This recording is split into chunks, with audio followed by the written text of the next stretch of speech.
Hello guys, ഇന്നെന്റെ വീട്ടിൽ ചെറിയൊരു പരിപാടി സെറ്റ് ആയിട്ടുണ്ട് കേട്ടോ. എന്താന്നല്ലേ, ദാ ആ കാണുന്ന ബേബിക്ക് ഇതുവരെ പേരൊന്നും ഇട്ടിട്ടില്ല. എന്നാ പിന്നെ ആ പേരിടൽ പരിപാടി അങ്ങോട്ട് നടത്താം. അപ്പൊ സംഗതി മനസ്സിലായില്ലേ? നെയിം സെറിമണിയാണ് ഇപ്പൊ നമ്മൾ നടത്താൻ പോകുന്നത് കേട്ടോ. അപ്പൊ വലിയ വലിയ ഡെക്കറേഷൻസോ കാര്യങ്ങളോ കൊട്ടോ മേളോ ഒന്നും ഇല്ലാണ്ട് നമ്മൾ നമ്മുടെ പരിപാടി സെറ്റ് ചെയ്തിട്ടുണ്ട്. എന്തൊരു പരിപാടിയും ചെറിയ രീതിയിൽ കളർഫുൾ ആക്കിയാൽ നല്ല രസമാണ് അല്ലേ? അപ്പൊ എങ്ങനെയുണ്ട് നമ്മളെ ഡെക്കറേഷൻസ് ഒക്കെ എന്നുള്ളത് കമന്റ് ചെയ്യണം കേട്ടോ. ശ്രേയ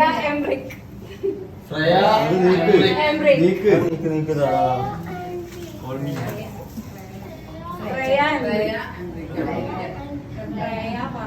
അങ്ങനെ ഇതാ ആ പേരിടൽ പരിപാടി അങ്ങ് കഴിഞ്ഞിട്ടുണ്ട്.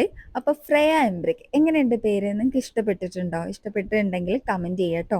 അപ്പൊ എല്ലാവരും നല്ല പോസിറ്റീവ് ആയിട്ടുള്ള മറുപടിയാണ് തന്നിട്ടുണ്ടായിരുന്നത്. എല്ലാവർക്കും ഭയങ്കരമായിട്ട് ഇഷ്ടപ്പെട്ട ഒരു പേര് തന്നെയായിരുന്നു. അങ്ങനെ ഇതാ നമ്മൾ അടുത്ത ഘട്ടത്തിലേക്ക് കടന്നിരിക്കുകയാണ്. നമ്മൾ കേക്ക് ഒക്കെ കട്ട് ചെയ്തു. നല്ല അടിപൊളി ടേസ്റ്റ് ഉള്ള ഒരു കേക്ക് തന്നെയായിരുന്നു കേട്ടോ. ഞാൻ സ്വതവേ കേക്ക് ലവർ ഒന്നല്ല, പക്ഷെ ഈ കേക്ക് ഞാൻ 2 പീസൊക്കെ കഴിച്ചിട്ടുണ്ടായിരുന്നു. നല്ല സ്ട്രോബെറി ഫ്ലേവർ ഒക്കെ ആയിട്ടുള്ള അടിപൊളി നല്ല ടേസ്റ്റ് തന്നെയായിരുന്നു.